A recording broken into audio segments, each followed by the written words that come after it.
ফিরে এলাম বিরতির পর। বিরতিতে যাওয়ার আগে আপনাদের দেখিয়েছিলাম ৩৯৬টি আসনের সম্ভাব্য ফলাফল। এবারে আমাদের কাছে ৫৪২টি আসনের সম্ভাব্য ফলাফল, অর্থাৎ বুথ ফেরত সমীক্ষা এসে গেছে। এর মধ্যে গোটা পশ্চিমবঙ্গ যেমন রয়েছে, উত্তরপ্রদেশ রয়েছে, বিহার রয়েছে, ওড়িশা রয়েছে, ঝাড়খণ্ড রয়েছে, সমস্ত রেজাল্ট টোটাল এসে গেছে। আসছি ওড়িশা দিয়ে, শুরু করছি ওড়িশা। একই সঙ্গে বিধানসভা নির্বাচন হচ্ছে ওড়িশাতে। ২১টা সিট, বিজেপি ১৩ থেকে ১৫, আদার্স ৬ থেকে ৮, অর্থাৎ বিজেডি কিন্তু কমছে। ওখানে প্রধান দল বিজেডি। আমরা এই ট্র্যাডিশন দেখেছি, সরকারে যারা আসে, রাজ্য সরকারের সময় তারা বিজেডিকে ভোট দিয়েছে, কেন্দ্রে তারা বিজেপিকে ভোট দিয়েছে, কিন্তু এবার অনেকটাই কম দেখতে পাচ্ছি বিজেডি ৬ থেকে ৮, বিজেপি ১৩ থেকে ১৫। ঝাড়খণ্ড, মুখ্যমন্ত্রী হেমন্ত সোরেন গ্রেপ্তার হয়ে এই মুহূর্তে জেলে রয়েছেন। ১৪টা সিট, বিজেপি ৯ থেকে ১২, কংগ্রেস জোট অর্থাৎ কংগ্রেস এবং জেএমএম তারা ২ থেকে ৫। অর্থাৎ হেমন্ত সোরেনের গ্রেপ্তারি খুব একটা এফেক্ট পড়েনি, আবেগ কাজে আসেনি, যদি এটা ঠিক হয়। বিহার, বাকি আসনগুলো, বিহার টোটাল ৪০টা দেখাও। ৪০টা আসনের মধ্যে বিজেপি ৩১ থেকে ৩৪, কংগ্রেস ৬ থেকে ৯। আমি যদি ধরেও নিই যে ৩১টা পাচ্ছে বিজেপি, কংগ্রেস জোট অর্থাৎ কংগ্রেসের সঙ্গে আরজেডি রয়েছে, সিপিআইএমএল রয়েছে, গতবারের থেকে বিজেপির আসন কমছে, কংগ্রেস জোটের আসন বাড়ছে।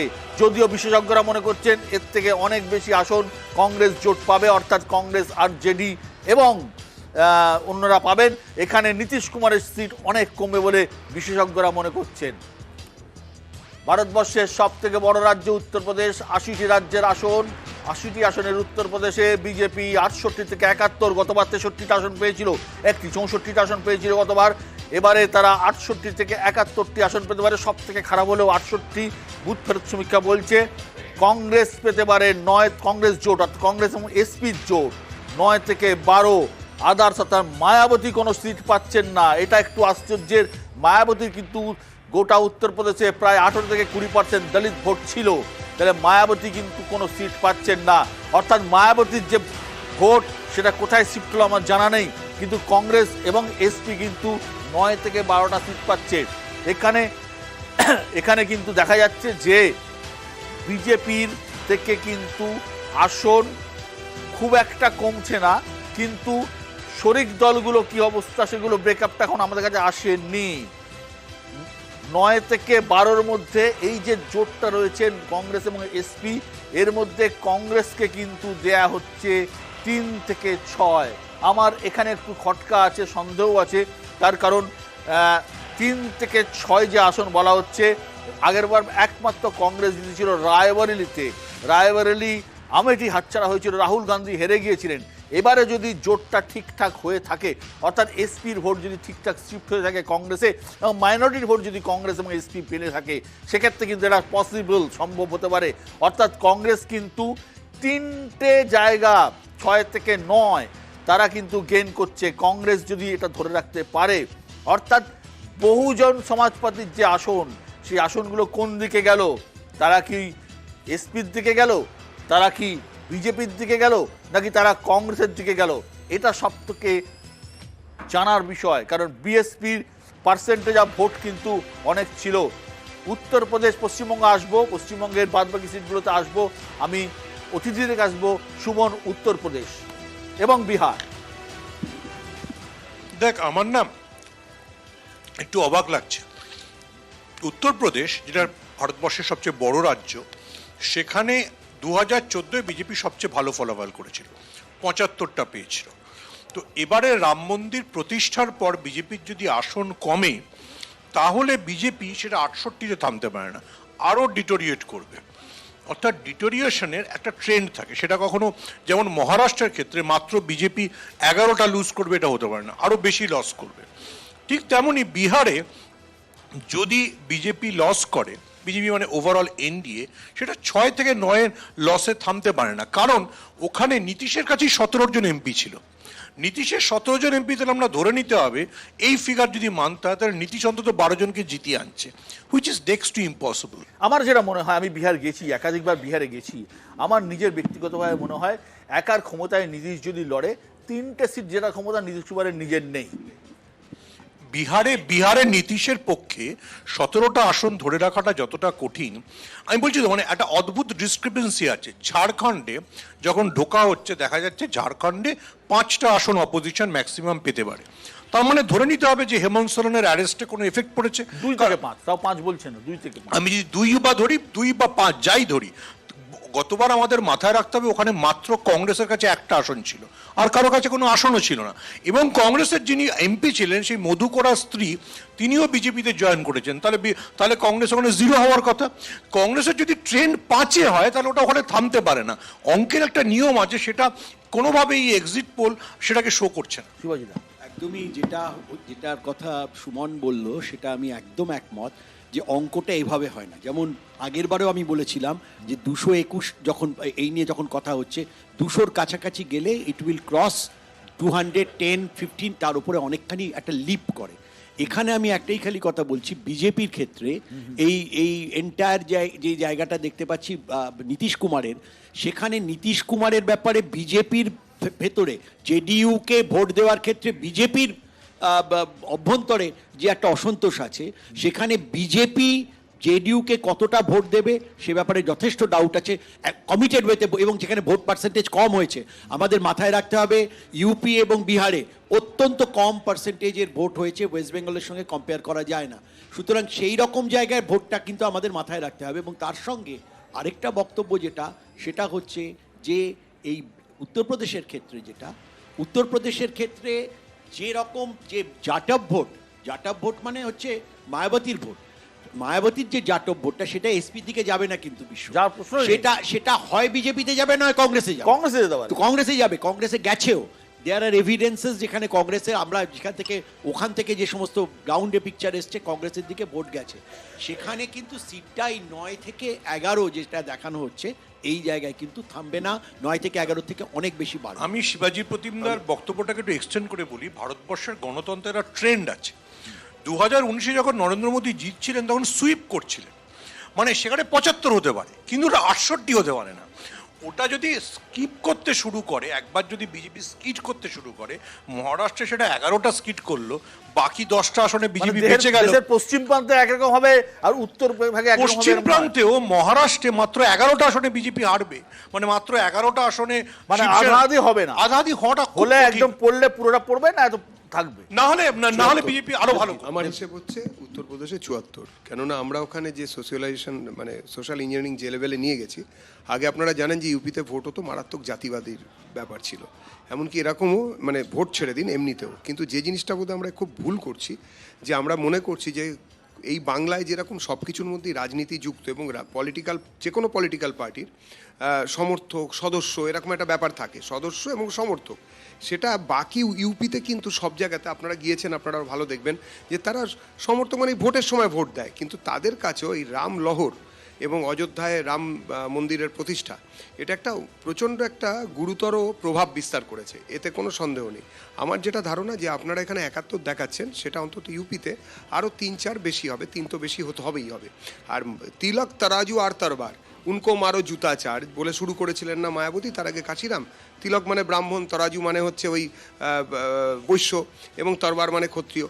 তো এই যে জাতিবাদী যে প্রকরণ, জাতিবাদী যে ধারণা, মায়াবতীর সাথে সরকারও তৈরি করেছিলেন না, অতীতে অনেকবার হয়েছিল, এটাই তো হয়েছিল মণ্ডল কমণ্ডলের যুদ্ধ আমরা জানি, সেই সময় হয়েছিল। কিন্তু সেখান থেকে বিজেপি অন্তত ইউপিতে বিজেপি শাসনকালে জাতপাতের যে বা নিরিখে যে গণনা, সেটা অনেকটা কমে গেছে। অনেক সময় এরকম হয়েছে যে একজন একটা নির্দিষ্ট জাতির মানে লোককে না আপনি মনে করছেন বিহারে জাতপাত থাকছে, ইউপিতে থাকবে না? আমি তা বলছি না, একবারও বলছি না, আমি দু জায়গাতেই কমার কথা বলছি। বিহারে জাতপাত বা ইউপির জাতপাত নয়, যেহেতু ওয়েস্টার্ন বিহার আর ইউপি যেহেতু এক জায়গায়, আমি নিজে গিয়ে দেখেছি যে আগে আমি যেটা দেখেছি আমার ব্যক্তিগত অভিজ্ঞতা, ধরুন 15 বছর আগে আমি যেরকম দেখেছি, একটা বিষয়, আমাকে 1 মিনিট টাইম দিন, আমি তাহলে বলবো। ধরুন একজন পকেট মার ধরা পড়েছেন বাসে, তো মার খেতে খেতে ছেলেটিকে সবাই মারছে, সবাই নেমে পড়েছে, হঠাৎ ছেলেটি নিজের জাত ক্লেম করলো, সঙ্গে সঙ্গে মবটা দুভাগে ভাগ হয়ে যাবে। ঠিক আছে, এখানেও এরকমই হয়, শুধু জাতের নামে না করে আমি অমুক পার্টি করি বললে সেই পার্টির লোকেরা তাকে বাঁচাতে দৌড়ে যায়, কিন্তু ওখানে সোজাসুজি জাতের নামই ভাগটা হতো। কিন্তু সেই জিনিসটার প্রবণতা কমেছে। এবং আরও একটা মজার কথা, আগে যেটা আমরা দেখতাম, ধরুন কোনো জায়গায় কোনো একটা নির্দিষ্ট জাতির লোকেদের সংখ্যা বেশি আছে, সুতরাং প্রতীক দেখে ভোট হতো না, সেই লোকটিকে দেখে ভোট হতো, বা আমার জাতির লোককে ওখানে দাঁড় করানো হয়েছে অমুক প্রতীকে, আমি তাকে ভোট দেব। ব্রাহ্মণ হলে ব্রাহ্মণ, ক্ষত্রিয় হলে ক্ষত্রিয়, রাজপুত হলে রাজপুত। কিন্তু এখন যেটা হয়েছে, ধরুন ব্রাহ্মণ প্রবণ বহুল এলাকায় যদি রাজপুতকেও দাঁড় করানো হয় বিজেপির প্রতীকে, আমি বিজেপির ভোটের ইকুয়েশনটা বলতে পারি, অন্যদেরটা নয়, তাহলে কিন্তু বিজেপি জিতেছে, এটা আমরা প্রমাণ করেছি। দেখা যাক। একটা কথা খালি রিজয়েন্ডার দিচ্ছি আমি দেবজিৎকে ক্ষেত্রে। দেবজিৎ ঠিকই বলছে, কিন্তু আমরা জানি না তাহলে জয়ন্ত চৌধুরীকে নিয়ে এসে এবং অজিত একে এত করে বা চৌধুরী চরণ সিংকে দিয়ে, তার কারণ জাট ভোটের ক্যালকুলেশন বিজেপিও করে। ইন্টারেস্টিং শিবাজিতা বা সুমন যেটা বললেন, আমি একটা কথা পরিষ্কার বলতে পারি, দেবজিৎকে দিয়েই শুরু করা যায়। যেটা ও সোশ্যাল ইঞ্জিনিয়ারিং বললো, আমি বলবো ওটা ডিফেকশন ইঞ্জিনিয়ারিং। মানে অবস্থানগুলো একটু দেখতে হবে।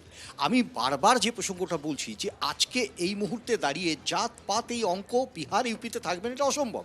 আর এই ডিফেকশন, এই ডিভিশন, এই ডিভাইসিভ এই ব্যাপারটা নিয়েই তো আমাদের প্রতিবাদ। অর্থাৎ প্রত্যেকটা মুহূর্তে আমরা জাত, দলিত, ধর্ম, বর্ণ এগুলোকে সামনে রেখে রাজনীতি করেছে, এটা বিজেপি করেছে। কিন্তু একটা জিনিস বুঝতে হবে, সেটা হচ্ছে ইউপিতে সব থেকে বড় প্রশ্ন, ইটস আ ট্রেন্ড। যেমন 2014, 2019 একটা ডাউন ট্রেন্ড লক্ষ্য করা যাচ্ছে, কিন্তু মোস্ট অফ কেসেস যেখানে কিছু কিছু ক্ষেত্রে কিন্তু ভোট পার্সেন্টাইল ডাউন ট্রেন্ড করতে পারে, আর যদি সেটা করে তাহলে কিন্তু রেজাল্টটা সম্পূর্ণ ঘুরে যেতে পারে। হচ্ছে এক।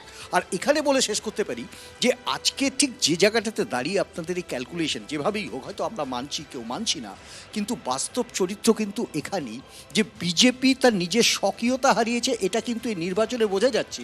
এবং সে ধ্যানমগ্নতা যাই হোক, সেটা আত্মতুষ্টির কারণ না হতে পারে, সেই ধ্যানমগ্নতা এটাও হতে পারে প্রায়শ্চিত্তের কারণ।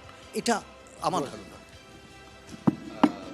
উড়িষ্যার যে চেহারাটা এখানে এসছে, সেটা কিন্তু গত 2 মাস ধরে যদি উড়িষ্যা দৈনন্দিন রাজনৈতিক চর্চাকে লক্ষ্য করা যায়, তাহলে দেখা যাবে যে তুমি বলার সময় বলছিলে যে রাজ্যের নির্বাচনের ক্ষেত্রে উড়িষ্যাবাসী যেরকমভাবে মতদান করে, কেন্দ্রের নির্বাচনের প্রশ্নে ভিন্ন স্বাদ। এবং লাস্ট দুটো ইলেকশনে দেখেছি একদম তাই। এবং শুধু তাই নয়, যদি মানে আমি আলোচনায় বলছিলাম, আমরা যদি দেখি অন্ধ্রের ভোট প্যাটার্ন, তাহলে অন্ধ্রে যা হয়েছে তাতে কিন্তু অন্ধ্রে কিন্তু সরকার বদল হয়ে যাচ্ছে, অর্থাৎ জগনমোহন আর এমনিতেই অ্যাসেম্বলি ইলেকশন হচ্ছে তো। হ্যাঁ, অন্ধ্রে অ্যাসেম্বলি ইলেকশন না, হচ্ছে, সেটাই বলছি তো, সেটাতে সেটাই চন্দ্রবাবু বলছি। নাইডু জিতবেনই। আচ্ছা, তো সেক্ষেত্রে ওড়িশার ক্ষেত্রে কিন্তু আমরা জোর গলায় বলতে পারছি না। না, কখনো তার কারণ বলতে পারছি না একটাই কারণে, ওড়িশায় বিজেপির ফেস কে, বিজেপির কি হবে কেউ জানে না। ওড়িশার ক্ষেত্রে আমরা কি বলছি যে ওড়িশার ক্ষেত্রে আমি জানি তুমি বলবে অন্য অন্য স্টেটের কথা, ওড়িশার ক্ষেত্রে আমরা কি বলছি যে মানুষ ওখানে দেখেছি ভোট প্যাটার্ন এর আগের দুটো ইলেকশনে রাজ্যে বিজেডিকে ভোট দিয়েছে, ওদিকে বিজেপিকে ভোট দিয়েছে। হ্যাঁ, কিন্তু বলুন। বিহার আর উত্তরপ্রদেশে যেটা এক্সিট পোল বলছে, তুমি ঠিকই বলেছো, আজকে সারা সন্ধ্যে সমস্ত এক্সিট পোলেরই একটা চরিত্র রয়েছে, যে এটা এখানে ভিন্নতর কিছু হচ্ছে না। কিন্তু এক্সিট পোলের এই চেহারাটা কিন্তু বিহারের যদি গত 2 মাসে, আমি 2 মাসের পেছনে যদি চলে যাই তাহলে তার সাথে আজকের চেহারা মিল খাবে। কিন্তু গত 2 মাসে যেভাবে ওখানে রাজনৈতিক প্রচার সমর্থন, তাহলে কি এই সমস্ত বিষয়গুলোকেই তাহলে অসত্য মিথ্যা মানতে হবে? উত্তরপ্রদেশে দেবজিৎ যে বোঝাপড়া থেকে কথা বলছে, রাম মন্দির এবং তার একটা ওয়েভ, এটা তো অনস্বীকার্য। কিন্তু তারপরও শুধু রাম মন্দির ইস্যুকে কেন্দ্র করে, এটা বিজেপির নিজস্ব বিশ্লেষণের মধ্যে এসছে, গত 1-1.5 মাসে বারবার এসছে, যে যতটা এক্সপেক্ট করেছিল সেটা কিন্তু কাজ করেনি। একটা জায়গায় আসন যখন, সমর্থনটা যখন একটা চূড়ান্ত জায়গায় গিয়ে পৌঁছে যায়, তারপর সেখানে কিন্তু যেটা মার্জিনালি আমরা বলি প্রান্তিক অবস্থায় বারবার সম্ভাবনা কমে আসে। ফলে উত্তরপ্রদেশ এবং বিহারের এক্সিট পোলে যে চেহারা দেখা যাচ্ছে, সেই চেহারাটা কিন্তু 4 তারিখ না হওয়ার সম্ভাবনাটাই বেশি। অরূপ চক্রবর্তী, দেখুন, ভারতের রাজনীতিতে একটা প্রচলিত কথাই আছে, ইউপি জিসকি তখ্ত উসকি, যেটা একসময় বাংলায় অবিভক্ত মেদিনীপুরকে বলা হতো। তো এটা তো ঘটনা, 80টা আসন যে রাজ্যে থাকে, খুব স্বাভাবিকভাবেই তারা একটা ডিটারমাইনিং জায়গায় থাকে। এবং গত দুটো কুইজের প্রশ্ন জিজ্ঞেস করবো, হ্যাঁ কুইজের প্রশ্ন জিজ্ঞেস করবো। বলুন। উত্তরপ্রদেশের মুখ্যমন্ত্রী, প্রথম বাঙালি মুখ্যমন্ত্রী কে? বাঙালি মুখ্যমন্ত্রী আমার এই মুহূর্তে মনে আসছে আমি জিজ্ঞেস করি। সুচেতা কৃপালিনী, তার নাম ছিল সুচেতা মজুমদার। যাই হোক, মজুমদার। হ্যাঁ, যাই হোক, আমি হ্যাঁ না, যেহেতু কৃপালিনী নামেই অধিক পরিচিত, সেই জন্য যাই হোক, আমি সেই অজ্ঞতাকে না না, অজ্ঞতা নয়, অজ্ঞতা। উত্তরপ্রদেশ নিয়ে আলোচনা হচ্ছে, সুচেতা কৃপালিনীর নাম মনে আসলো এমনিতেই একটাই কারণে, যে তার একটা বিরাট অবদান ছিল উত্তরপ্রদেশ তৈরি করার ক্ষেত্রে। হ্যাঁ বলুন। না, এবার আমি নোয়াখালীর দাঙ্গাতেও তার একটা অবদান ছিল। ইন্টারেস্টিংলি সুচেতা কৃপালিনী যে সিটে জিততো, সেখানে এখন ব্রিজভূষণের ছেলে দাঁড়ান। যাই হোক, এবার এই তথ্যটা আমি জানতাম না। মুশকিল হচ্ছে যে ধরুন বিজেপি ওখানে একটা থাম্বিং মেজরিটি নিয়ে দুটো ইলেকশন জিতেছে, কিন্তু বিজেপির যদি ভোট পার্সেন্টেজ দেখেন সেটা নিয়ার অ্যাবাউট 39%-এর কাছাকাছি, এবং অন দ্য কন্ট্রারি সমাজবাদী পার্টির ভোট পার্সেন্টেজ কিন্তু 23%। এর সাথে যদি কংগ্রেসের ভোট পার্সেন্টেজ যোগ হয়, এবং আরও ইন্টারেস্টিংলি দেখুন আমি কংগ্রেসের প্রতিনিধি নই, কংগ্রেসের হয়ে ব্যাট করার কোনো দায়বদ্ধতা আমার নেই, কিন্তু সাম্প্রতিককালে কংগ্রেসের সেরা মুভ যদি কিছু হয়ে থাকে সেটা কেরালায় নির্বাচন হওয়ার পরে রাহুল গান্ধীর নমিনেশন জমা দেওয়া রায়বেরেলি থেকে। এবং ইউপিতে যেটা ছিল এতদিন মোদি আর যোগী মুখ, তার অপোজিশনে কোনো প্রমিনেন্ট মুখ ছিল না। যেই মুহূর্তে অখিলেশ যাদব কানৌজ থেকে এবং রাহুল গান্ধী রায়বেরেলি থেকে একসাথে যৌথ লড়াইয়ের বার্তাটা দিলেন, তার পরবর্তীকালে ইউপির জনসভাগুলো যদি বিশ্বদা আপনি নিশ্চয়ই দেখেছেন, যে ম্যাসিভ জনসমর্থন, সেইটা যদি কিছুটাও ভোট বাক্সে পরিণত হয়, আমরা জানি যে ভোট ভিড় মানেই ভোট নয়, তাহলে কিন্তু 68-তে এই ডাউনফল থেমে থাকবে না, এই ডাউনফল কিন্তু অনেক গভীরে যাবে, এবং নিশ্চিতভাবে উত্তরপ্রদেশে সিট কমলে বিজেপি সেখান থেকে বিজেপি নামতে হবে, বিজেপি আর ওঠার জায়গায়। এটা আপনাদের সবার ব্রেন স্টর্মিং এর জন্য, মানে আমার এটা পার্টির তরফ থেকে আমি বলছি না। আপনারা জানেন ত্রিপুরায় ভোট হয়েছিল, ত্রিপুরামথার সঙ্গে আমরা সরাসরি লড়েছিলাম, ভোট হয়ে যাওয়ার পরে ত্রিপুরামথার আমাদের সঙ্গে জোট হয়েছে। বলছেন বিজেডি আমি ওরা সরকার বানায়, না অমিত শাহ থলি নিয়ে সরকার বানায়, এটাই বলতে চাইছে। এটা হবে না এবার, কিন্তু কথা হবে যদি বিজেডির সঙ্গে আমাদের অ্যালায়েন্স হওয়ার কোনো মানে না হওয়ার কোনো কারণ নেই, এবং ভোটটা হওয়ার আগে আমাদের হতে হয়নি, ভোটটা হওয়ার আগে আমাদের হতে হলো না। যদি হয় তাহলে কিন্তু উড়িষ্যাতে মোটামুটি কংগ্রেস মুক্ত ভারতের একটা পার্ট আমরা করে ফেলতে পারবো। ওড়িশা কিন্তু কংগ্রেস অনেকদিন আগে থেকেই নেই। আমার যে প্রশ্নটা, এই যে কংগ্রেস মুক্ত ভারত বলছে, হয়তো কংগ্রেস মুক্ত ভারত হচ্ছে, কিন্তু বিজেপিটা তো কংগ্রেস যুক্ত হয়ে গেছে, বিজেপিটাই তো কংগ্রেস, যত ভারতবর্ষের নেতা সব বিজেপি কংগ্রেস থেকে আসা। একটা তথ্য এইখানে ঠিক এই মুহূর্তে দাঁড়িয়ে 63% যে ক্যান্ডিডেচার, 63% ক্যান্ডিডেচার এক্স কংগ্রেস, দেখে নিতে পারে। না ঠিক আছে, যে রাজ্যটা নিয়ে আমরা আলোচনা করলেন না, কেউই প্রায় করলেন না, সেটা হচ্ছে ঝাড়খণ্ড। ছোট রাজ্য, কিন্তু ইম্পর্টেন্ট একটা দিক দিয়ে। আমি যদি ধরে নিই দিল্লিতে আপ কংগ্রেসের মধ্যে স্মুথ যে সখ্য, সেটা কেজরিওয়ালের গ্রেপ্তারি, দিল্লির ক্ষেত্রে যদি আপের ভোট বাড়ে, তাহলে ঝাড়খণ্ডের ক্ষেত্রে হেমন্ত সোরেন, শিবু সোরেনের ছেলে, ঝাড়খণ্ড মুক্তি মোর্চার নেতা, কেন বাড়বে? এখানে অন্তত পক্ষে যেটা রয়েছে, এই যে 14-র মধ্যে অন্তত পক্ষে 6টি আসন এটা উল্টো দিকে যাবে এবারে। সুমন তুমি এবারে অন্তত 6টি আসন যাবে, মানে 5 থেকে 6টি আসন যাবে। সুমন 5 রয়েছে কিন্তু 6। সুমন মাইক। দেখুন, এই ন্যারেটিভে দুটো সমস্যা আছে। এক, যদি আদিবাসীদের সিম্প্যাথি হেমন্ত সোরেনের জন্য কাজ না করে, তাহলে মানে কোনো মতে ঝাড়খণ্ডে মানে কংগ্রেস জোট বা ইন্ডিয়া জোট 1 থেকে প্লাস হতে পারে না, তাহলে কাজ করছে, না হলে 2 বা 5 হলো কি করে? আর যদি কাজ করে তাহলে ওটা ওই জায়গায় থামে না। এবার আমি দেবজিতের সাথে কোনো পার্সোনাল মানে এতে যাচ্ছি না। There is a fallacy in the entire narrative বিজেপির। কীরকম ফ্যালাসি? দেবজিৎরা বলছেন যে মহারাষ্ট্রে আমরা হিন্দুত্বের দাবিতে লড়ছি। আমি ঠিক দুটো নাম মনে করাচ্ছি, আমি 10টা নাম বলতে পারি। দুটো নামের একটা নাম হচ্ছে নবাব মালিক, যিনি রোজ একসময় শাহরুখ খানের সমর্থনে করতেন, যাকে দাউদের সঙ্গে যোগাযোগের অভিযোগে ইডি গ্রেফতার করেছিল। আর একটা নাম বাবা সিদ্দিকি, যার বিরুদ্ধে অভিযোগ দাউদের সম্পত্তি কিনেছেন। দুজনে সুন্দর করে হাঁটতে হাঁটতে অজিত পাওয়ারের সঙ্গে চলে গেছেন, এবং তারা মানে বিধানসভায় রোজ দেবেন্দ্র ফাডনবিসের বাবা সিদ্দিকি ঈদের বাড়িতে বিখ্যাত। তো এই দুজনকে দেখার পর কেউ বলবে যে মহারাষ্ট্রে বিজেপি জোট, এনডিএ জোট হিন্দুত্বের দাবিতে লড়ছে। দেবজিৎ, নাও coming back to Jharkhand narrative. যদি ঝাড়খণ্ডে একবার ট্রাইবালদের এফেক্ট পড়তে শুরু করে, সেটা কি শুধুমাত্র ঝাড়খণ্ডে থামবে? ছত্তিশগড়ে যাবে, সেটা মহারাষ্ট্রে। আচ্ছা, আমি শেষ করি। দেবজিৎ আর একটা অসাধারণ স্টেটমেন্ট দিয়েছে, আমি প্রায় মুগ্ধ হয়ে যাচ্ছিলাম। দেবজিৎ বললেন যে বিজেপির আর কোনো কাস্ট ডিফারেন্স নেই। গুজরাটের একজন মন্ত্রী আছেন পুরুষোত্তম রুপেলা, তিনি রাজপুতদের সম্পর্কে যা বলেছেন ওটাই রাজস্থানে কংগ্রেসকে ফিরিয়ে এনেছে। আমি একটা কথা বলি, ঝাড়খণ্ডের সাপেক্ষে বলি, ঝাড়খণ্ডের পরিবর্তনে শুধু ছত্তিশগড়, ঝাড়খণ্ড শুধু না, বিহারের একটা বড় অংশ, পশ্চিমবঙ্গের একটি বড় অংশ এবং আসামেরও একটা বড় অংশ প্রভাবিত হবে যদি আদিবাসী ভোটের কথা হয়। কিন্তু আদিবাসীরা কাকে মেনে নেবেন? বাবুলাল মারান্ডি নাকি মধু কোড়া? আমাদের কাছে তো ইনস্ট্যান্স আছেই, মধুকরা প্রকরণ, ওরে বাবা, মধুকরা কত স্ত্রীকে মানে একদম মানে জামাই আদর করে কতদিন ধরে বিজেপি দলে নিয়ে কতদিন ধরে কি হয়েছিল এবং কি চলেছিল। বাবুলাল মারান্ডি প্রথম মুখ্যমন্ত্রী শুধু ছিলেন না, তার কাজের কোয়ালিটি ইত্যাদি নিয়ে কোনো সন্দেহ নেই। আমার কথা হচ্ছে, যদি আদিবাসী ভোটের কথাই যদি হয়ে থাকে, তাহলে আদিবাসীরা জানেন যে কোথায় কি হচ্ছে, কারা দেখছে। সুতরাং এই নিয়ে কোনো চিন্তা নেই। আদিবাসী, ওবিসি, এসসি, এসটি এই ভোটটাই কিন্তু গোটা দেশে ফ্যাক্টর। যাই হোক,